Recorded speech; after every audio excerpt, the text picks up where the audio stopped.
আহমদ। হযরতে ঈসা আলাইহিস সালাম বলেছিলেন, তার উম্মতদেরকে বলেছিল, তার কিতাবের মধ্যে লেখা ছিল শেষ জামানায় একজন নবী আসবে, তার নাম হবে আহমদ। কি নাম হবে? শেষ জামানায় একজন নবী আসবেন যার নাম হবে আহমদ। কোরআনের বর্ণনা অনুযায়ী আমার নাম হলো আহমদ, গোলাম আহমদ। এই জন্য আল্লাহ পাক রব্বুল আলামিন আমাকে নবুয়তি দিয়েছেন। আল্লাহ তাআলা আমাকে নবী হিসেবে নির্বাচিত করেছেন। আমাদের যে শেষ নবী হযরত মুহাম্মদ সাল্লাল্লাহু আলাইহি ওয়াসাল্লামের ইস্তলা বিশুদ্ধ হিসাবে, তার পরিবর্তে আল্লাহ পাক রব্বুল আলামিন দুনিয়ার জমিনে আমাকে নবুয়তি দান করেছেন। আওয়াজ দিয়া কোন নাউযু বিল্লাহ। আতাউল্লাহ বুখারী বলল, শুধু কি এতটুকুন তোমার কাছে প্রমাণ যে তুমি নবী হয়েছো? এর থেকে বড় কোনো প্রমাণ কি তোমার কাছে নাই? গোলাম আহমদ কাদিয়ানী বলেন, এর থেকে বড় প্রমাণ আর কি চাও? যেখানে স্বয়ং কোরআন আমার কাছে প্রমাণ, স্বয়ং কোরআন আমার কাছে প্রমাণ, এখানে এর থেকে বড় কোনো প্রমাণ আমি আর তোমাকে দিতে পারবো না। আপনারা কি বলেন? কোরআনে যদি থাকে, কোরআনের চাইতে বড় প্রমাণ আর লাগে না। এবার আতাউল্লাহ বুখারী বলেন, পবিত্র কোরআনুল কারীমের মধ্যে আল্লাহ তাআলা বলেছেন, ইয়াতি মিন বা'দি ইসমুহু আহমদ, শেষ জামানায় যে নবী আসবেন তার নাম হবে আহমদ। কিন্তু তোমার নামের শুরুতে তো গোলাম আছে। গোলাম আহমদ মানে হচ্ছে আহমদের গোলাম। কোন গোলাম তো কখনো নবী হতে পারে না। তোমার নামের শুরুতে যেহেতু গোলাম রয়েছে, আল্লাহ পাক রব্বুল আলামিন পবিত্র কোরআনুল কারীমের মধ্যে তো গোলাম শব্দটা ব্যবহার করে নাই। আর যেহেতু তোমার নামের শুরুতে গোলাম রয়েছে, তুমি কখনো নবী হতে পারো না। কোনো গোলাম কোনোদিনও কারো নবী হতে পারে না, ঠিক কিনা? এবার গোলাম আহমদ কাদিয়ানী বলেন,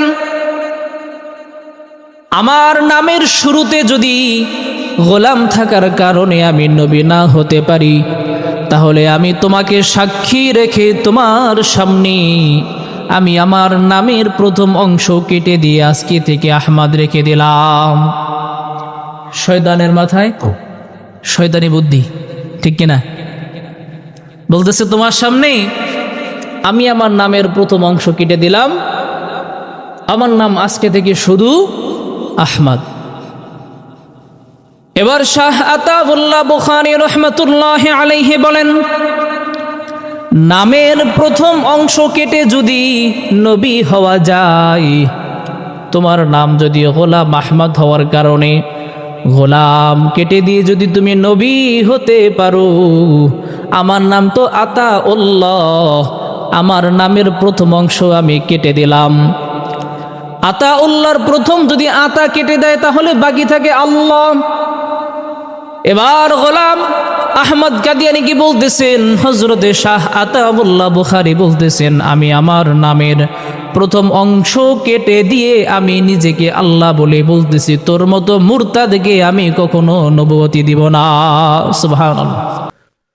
আলহামদুলিল্লাহ, মহান আল্লাহ তাবারক ওয়া তাআলার দরবারে অসংখ্য অগণিত শুকর ও সুজুদ, যে মহান মালিক অত্যন্ত দয়া করে, মায়া করে, মহব্বত করে আজকের এই বরকতময় জুমার দিনে আমাদের সবাইকে সুস্থ অবস্থায় জুমার নামাজ আদায়ের জন্য আল্লাহর ঘর মসজিদে আসার এবং বসার তৌফিক দিয়েছেন। এজন্য সকলেই অন্তরের অন্তঃস্থল থেকে কালিমাতুশ শুকরিয়া আদায় করি, সকলেই পড়ি আলহামদুলিল্লাহ। অসংখ্য অগণিত দরুদ সালাম বর্ষিত হোক সাইয়্যিদুল আম্বিয়া, আশরাফুল আম্বিয়া, খাতামুল আম্বিয়া, বিশ্বনবী, শেষ নবী, শ্রেষ্ঠ নবী, দো জাহানের বাদশাহ নবিকুলের সম্রাট নবী মুহাম্মদুর রাসূলুল্লাহ সাল্লাল্লাহু আলাইহি ওয়াসাল্লামের প্রতি। মুহতারাম হাজরিন, আল্লাহ পাক রব্বুল আলামিন আমাদেরকে এক মৌসুম থেকে আরো একটি মৌসুম দান করেছেন। কিছুদিন পূর্বেও ছিল গরম, এখন আবহাওয়া আস্তে আস্তে ঠান্ডা হচ্ছে। এটা আমাদের জন্য কল্যাণকর, ঠিক কিনা? আল্লাহ পাক রব্বুল আলামিন আমাদেরকে ভালোবেসে একটা বছর 12টা মাসের ভিতরে কখনো বৃষ্টি, কখনো প্রচণ্ড গরম, কখনো ঠান্ডা, প্রচণ্ড বৃষ্টি আবার প্রচণ্ড ঠান্ডা, প্রচণ্ড গরম, সব কিছুই সময় মতো আমাদেরকে দান করেন, ঠিক কিনা? কেন দান করেন? আমাদেরকে মহব্বত করে, বড় ভালোবেসে দান করে, যেন আমরা ওই মনিবের শুকরিয়া জ্ঞাপন করি এবং তার গোলামি করি। এই ওখানে কি হচ্ছে?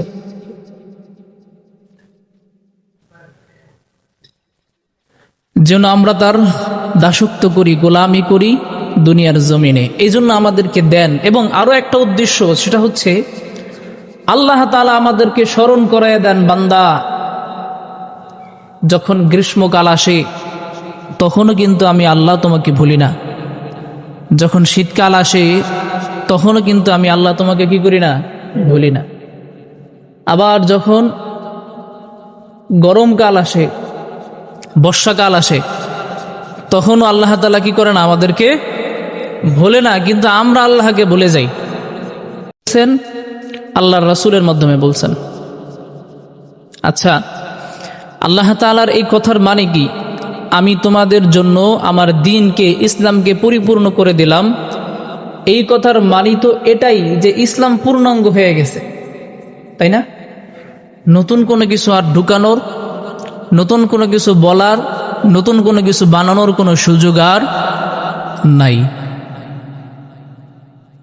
আল্লাহ পাক রব্বুল আলামিন দ্বীনকে আমাদের জন্য পূর্ণাঙ্গ করে দিলেন, পরিপূর্ণ করে দিলেন। এবং আমাদেরকে যে নবী দান করেছেন, সাইয়্যিদুল মুরসালিন রাহমাতুল লিল আলামিন নবী, খাতামুন নবী, আমাদের নবীকে শেষ নবী হিসেবে দুনিয়াতে পাঠিয়েছেন। আমাদের নবী হচ্ছে শেষ নবী। আমাদের নবী কি নবী? শেষ নবী। এরপরে আর কোনো নবী আসবে না।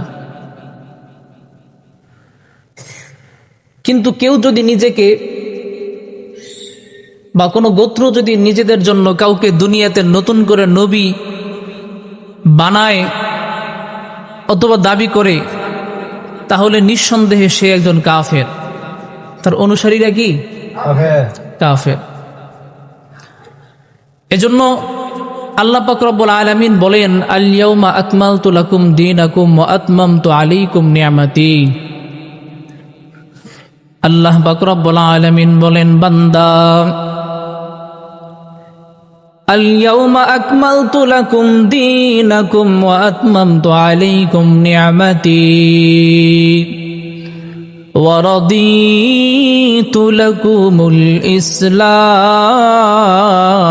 দীনা।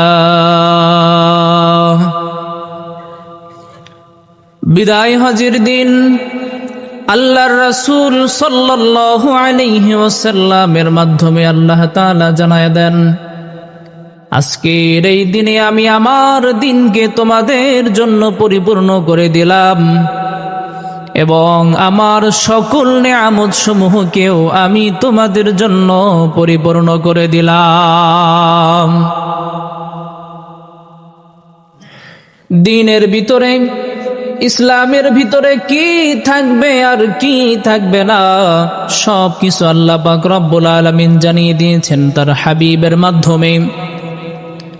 কিভাবে যাকাত দিতে হবে, কিভাবে হজ করতে হবে, কিভাবে নামাজ আদায় করতে হবে, কোন ভাবে জীবন যাপন করলে দুনিয়ার জমিনে আল্লাহ তাআলার সন্তুষ্টি অর্জন করা যায়, কিভাবে দুনিয়ার জমিনে চললে পরে আল্লাহ তাআলার জান্নাতি বান্দা দুনিয়ার জমিনে হওয়া যায়। সব কিছু আল্লাহ পাক রব্বুল আলামিন পূর্ণাঙ্গ রূপে তার হাবিবের মাধ্যমে আপনাকে আমাদেরকে গোটা বিশ্বের সকল মানুষের জন্য কোরআন এবং সুন্নাহর মাধ্যমে জানিয়ে দিয়েছেন। সুবহান, আমাদেরকে জানিয়ে দিয়েছেন। অতএব দ্বীনের ভিতরে নতুন কোনো কিছু আবিষ্কার করার মতন নাই। আল্লাহর পয়গম্বর আমার আপনার নবী সাইয়্যিদুল মুরসালিন রাহমাতুল লিল আলামিন, আমাদের নবী শেষ নবী। আমাদের নবীর পরে আর কোনো নবী রাসূল দুনিয়াতে আসবে না। খাতামুন নবিয়্যিনের সিলমোহর নিয়ে আমার আপনার নবী দুনিয়ার জমিনে এসেছিল। দিন কায়েম করার পর, দিন প্রতিষ্ঠিত করার পর আল্লাহর রাসূল সাল্লাল্লাহু আলাইহি ওয়াসাল্লাম আমাদের মধ্য থেকে ইন্তেকাল করেছেন। কিন্তু দ্বীনের সকল বিষয়, ইসলামের সকল বিষয়গুলো আমাদের জন্য আল্লাহ পাক রব্বুল আলামিন এখনো পর্যন্ত সংরক্ষণ করে রেখেছেন। এজন্য আমরা এতটুকুন সচেতন, কেউ এসে নিজেকে নবী দাবি করবে, কেউ এসে নিজেকে ঈসা আলাইহিস সালাম দাবি করবে, আর আমরা যেটা বিশ্বাস করে নিব, এটা আসলে সম্ভব না। কি বলেন, সম্ভব? সম্ভব না। আল্লাহ রাসূল সাল্লাল্লাহু আলাইহি ওয়াসাল্লাম বলেন, উম্মত শেষ জামানায় 30 জন মিথ্যাবাদী বের হবে। কয়জন? 30 জন মিথ্যাবাদী বের হবে। তারা দুনিয়ায় এসে তারা নিজেদেরকে নবী দাবি করবে। নাউজুবিল্লাহ। তারা দুনিয়ায় এসে নিজেদেরকে কি দাবি করবে? নবী দাবি করবে। দুনিয়াতে আল্লাহর রাসূল সাল্লাল্লাহু আলাইহি ওয়াসাল্লাম যে ভবিষ্যৎবাণী করে গেছেন, এটা নিঃসন্দেহে মিথ্যা হতে পারে না। হযরতে ওমর রাদিয়াল্লাহু তাআলা আনহুর সময় মুসাইলামাতুল কাজ্জাব নামে একজন মিথ্যাবাদী, যে নিজেকে নবী দাবি করেছিল, হযরতে ওয়াহশী রাদিয়াল্লাহু তাআলা আনহু তার তরবারি বের করে তার ঘাড় থেকে তার কল্লাটা আলাদা করে ফেলেছেন। সুবহানাল্লাহ। কারণ আল্লাহর দুনিয়ায়, আল্লাহর জমিনে দাঁড়িয়ে আল্লাহর নেয়ামত ভোগ করে আল্লাহর রাসূলকে অস্বীকার করে কেউ যদি দুনিয়ার জমিনে নিজেকে নবী দাবি করতে চায়, দুনিয়ার নিঃশ্বাস দুনিয়ার জমিনে দাঁড়ায় থাকা তার জন্য হারাম হয়ে যায়। ঠিক কিনা জোরে বলেন? তার জন্য দুনিয়ার জমিনের নিঃশ্বাস, আলো, বাতাস সবকিছু তার জন্য হারাম হয়ে যায়। তাকে কতল করা, তাকে হত্যা করা ফরজ হয়ে যায়।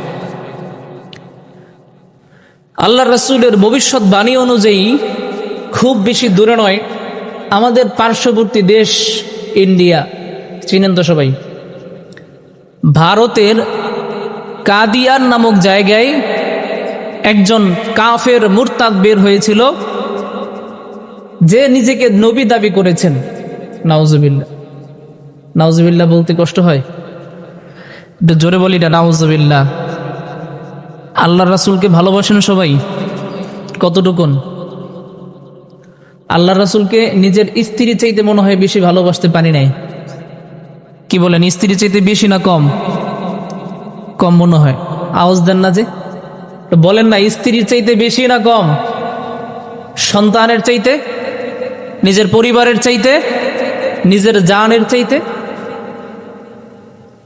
কেউ যদি আমার রাসূলের শানে বেয়াদবি করে, আমার রাসূলকে যদি কেউ খাতামুন নবিয়্যিন না বলে নিজেকে দাবি করে, আমার আপনার সামনে বুকের তাজা রক্ত থাকতে, এই দেহে নিঃশ্বাস থাকতে, ওই লোকটা আমার সামনে দাঁড়ায় থাকতে পারবে? কথা বলেন, থাকবে?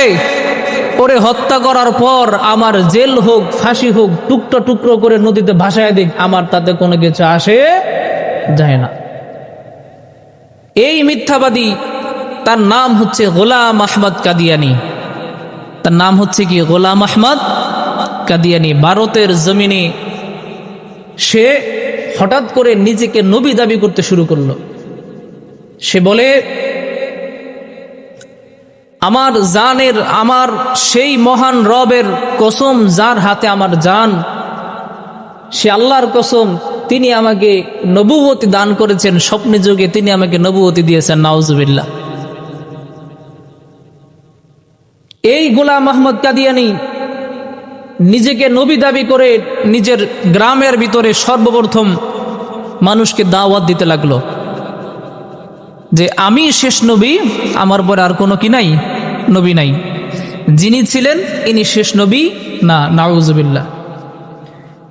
গোলাম আহমদ কাদিয়ানী যখন নিজের এলাকার ভিতরে নবুয়তের দাওয়াত দিতে লাগলো, মিথ্যা নবুয়তের দাওয়াত দিতে শুরু করে দিল, আস্তে আস্তে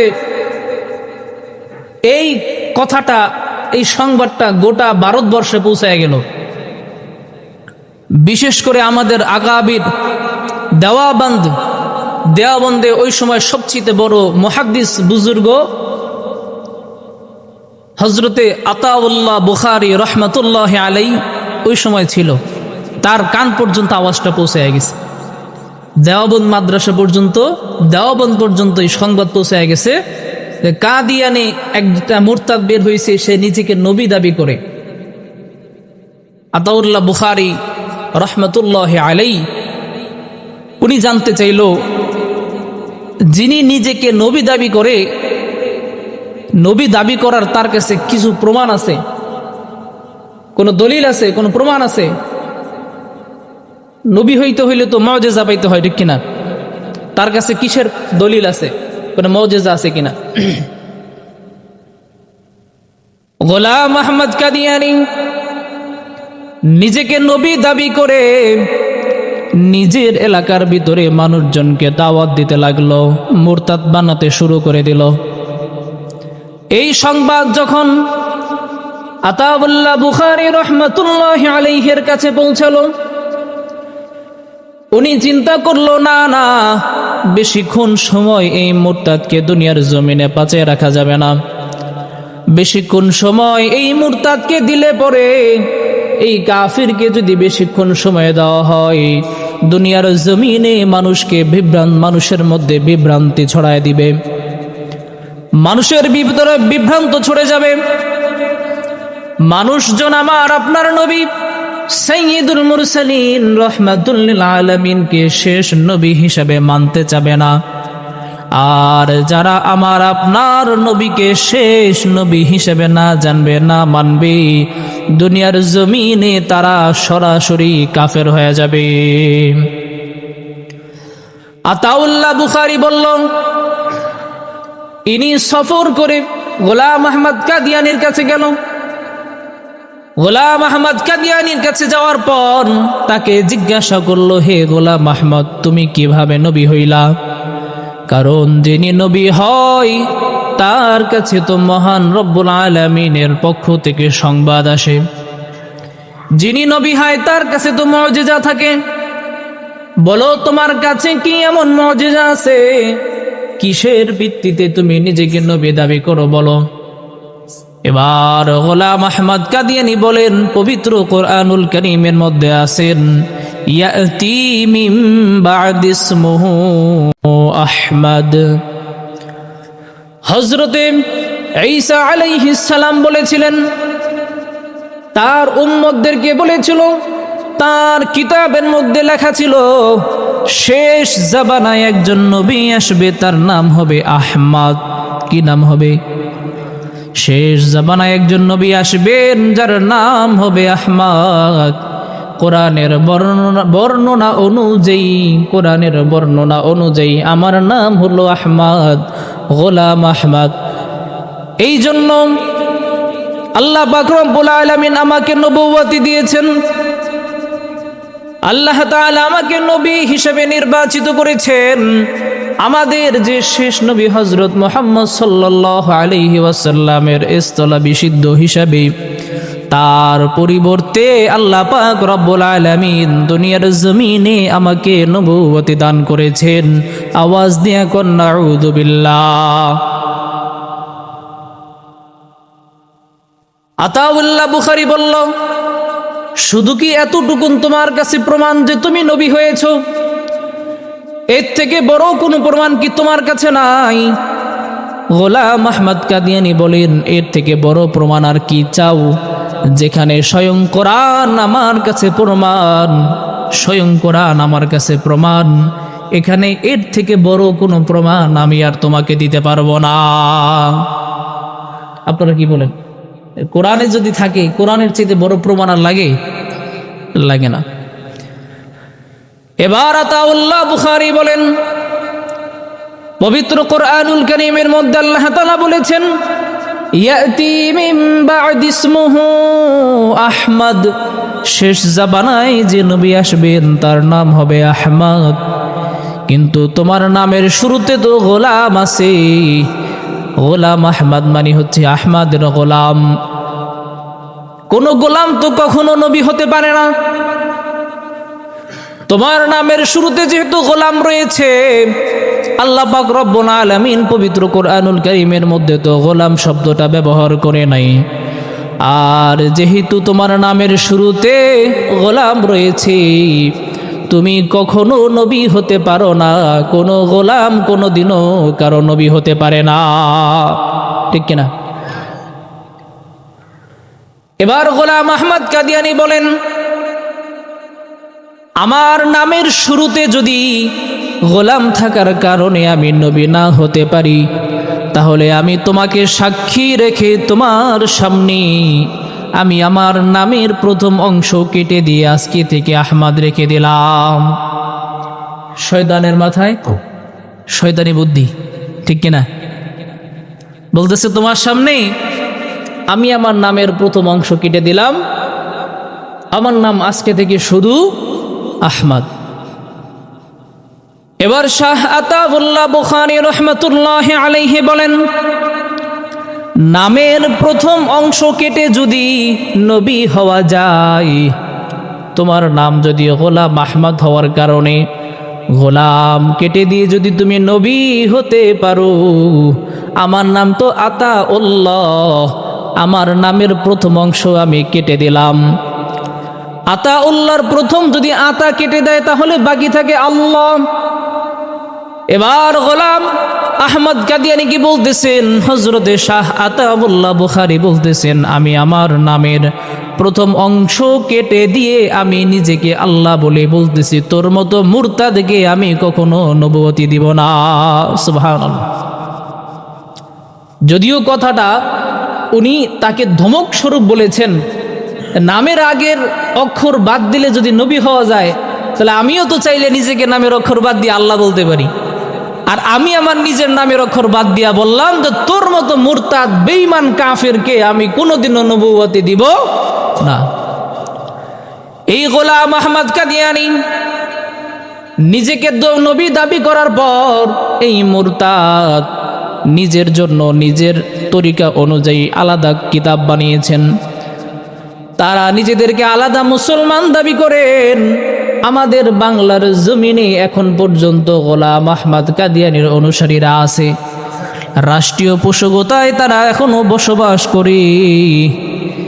আমার নবীর শানে বেয়াদবি করে, আমার রাসূলের রিসালাতকে অস্বীকার করে যারা নতুন রিসালাত আনতে চায়, আমার রাসূলের শানে বেয়াদবি করে যারা নিজেদেরকে নবী দাবি করে নিজেদের কথিত সেই নবুয়তকে দুনিয়ার জমিনে প্রতিষ্ঠিত করতে চায়, আমার আপনার জান থাকতে, জীবিত থাকতে আমি আপনি কি সেটা হতে দিতে পারি?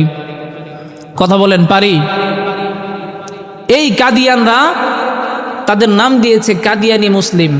কি নাম দিয়েছেন?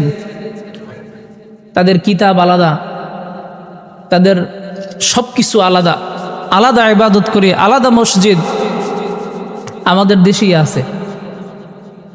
এবার আপনাদের কাছে একটা প্রশ্ন, আমি শুরুতেই বলেছিলাম, আল্লাহ তাআলা বলেন, আল ইয়াউমা আকমালতু লাকুম দীনাকুম ওয়া আতমামতু আলাইকুম নি'মাতি। আল ইয়াউমা আকমালতু লাকুম দীনাকুম, আমি আমার দিনকে তোমাদের জন্য পরিপূর্ণ করে দিলাম। কে বলেছে? আল্লাহর এই কোরআন সত্য না মিথ্যা? তো জোরে বলতে হবে, সত্য না মিথ্যা? আল্লাহর কোরআন যেহেতু সত্য, আল্লাহর কোরআনের বলা নির্দেশও তো সত্য। আল্লাহ বলেছেন আমার দিনকে আমি পূর্ণাঙ্গ করে দিলাম। শুধু তাই না, মা কানা মুহাম্মাদুন আবা আহাদিম মির রিজালিকুম ওয়ালাকির রাসূলুল্লাহি ওয়া খাতামান নাবিয়্যিন। আমি আমার দিনকে যেমনি ভাবে আমি পরিপূর্ণ করে দিয়েছি, আমি আমার রাসূলকে, আমার নবীকে আমি শেষ নবী হিসেবে দুনিয়ার জমিনে পাঠিয়েছি। এই কথাটা কে বলেছেন? আল্লাহ বলেছেন। অতএব আজ থেকে প্রায় 1450 বছর আগে আল্লাহ তাআলা যেই দিনকে, যেই নবীকে চূড়ান্ত এবং পূর্ণাঙ্গ হিসেবে ঘোষণা দিয়ে দিয়েছেন, সেই দ্বীনের বিরুদ্ধে, সেই আল্লাহ তাআলার আদেশের বিরুদ্ধে যে মুরতাদ দাঁড়ান, নিঃসন্দেহে সে কাফের, সে মুশরিক, সাধারণ কোনো কাফের নয়। সে আল্লাহ তাআলার সাথে, আল্লাহ তাআলার শানে বেয়াদবি করে, আমার রাসূলের শানে বেয়াদবি করে বিশাল বড় মুরতাদ হয়েছে এবং তার এই মুরতাদের বাণী দুনিয়ার জমিনে ছড়িয়ে দিচ্ছে। এবার আপনাদের কাছে আমার একটা প্রশ্ন, আল্লাহ তাআলা যেটাকে পূর্ণাঙ্গ করে দিয়েছেন ওটাকে যদি কেউ নতুন করে চালু করতে চায়, তাহলে কোনো ঈমানদার কি সেটা মেনে নিতে পারে? কথা বলেন, পারে? এই কাদিয়ানি সংগঠন, এই কাদিয়ানিরা ভারতের মধ্যে তো নিজেদের অবস্থান বিস্তার করেছেই, বাংলাদেশে করতে চাচ্ছে। তাদের বাংলাদেশে আলাদা গোত্র আছে, তাদের আলাদা মসজিদ আছে, তাদের আলাদা কিতাব আছে। এই কিতাব নিয়ে এই গ্রামের খেটে খাওয়া কোনো সাধারণ মানুষের কাছে যদি আসে, তারা দিন বুঝে না, কোরআন হাদিস পড়তে জানে না, এসে তাকে যদি বুঝায় যে আসলে আমাদের নবী শেষ নবী ছিল না, এরপরে আরও একজন নবী আসছে, তার নাম এরকম কাদিয়ানি, এবং তাদের যে কিতাবের যে সমস্ত কথাবার্তা আছে, একজন শিক্ষিত মানুষ পড়লেও সে বিভ্রান্ত হয়ে যাবে। আর কোনো মূর্খ মানুষকে যদি এগুলো বুঝায়, আপনারা বলেন ওই মূর্খ লোকটাই ফাঁদে পড়বে না? কথা বলেন, পড়বে কি পড়বে না? তাহলে এই সকল মুরতাদদেরকে, বেঈমানদেরকে, কাফেরদেরকে এই বাংলাদেশ থেকে নিষিদ্ধ ঘোষণা করা হোক, এটা আপনারা চান কি চান না? সবাই চান তো ইনশাআল্লাহ। আগামীকালকে আমাদের বাংলাদেশে সবচেয়ে বড় সমাবেশ ডাকা হয়েছে, কাদিয়ানীদেরকে কাফের ঘোষণা করা হবে, রাষ্ট্রীয়ভাবে তাদেরকে নিষিদ্ধ করতে হবে, রাষ্ট্রীয়ভাবে তাদেরকে কাফের ঘোষণা করতে হবে। এই বাংলার জমিনে তাদের বীজ রোপণ করে তাদেরকে বড় হতে দেওয়া যাবে না।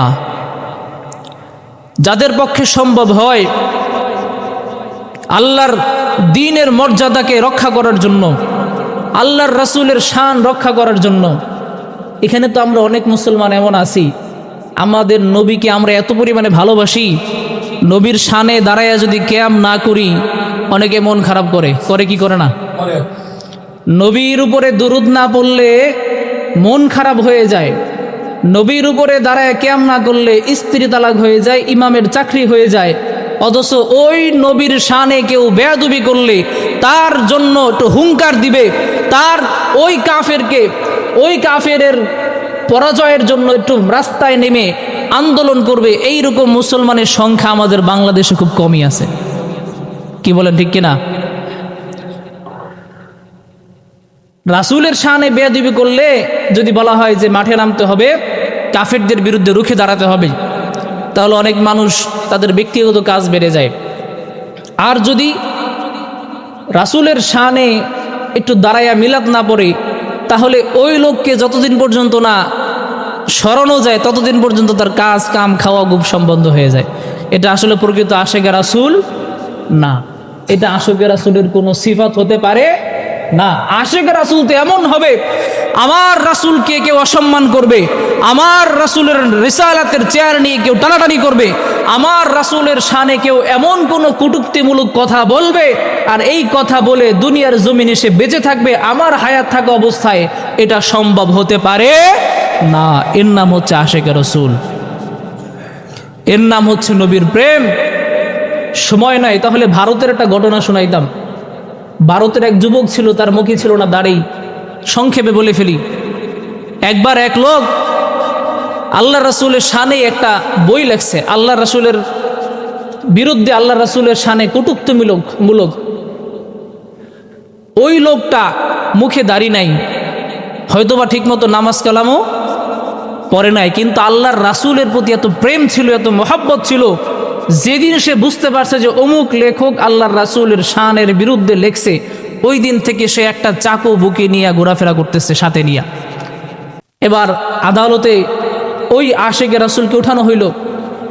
আদালতের সামনে জজ সাহেব বসা। এবার সে আশিকে রাসূলকে বলা হইল, বলো তুমি কেন তাকে হত্যা করছো?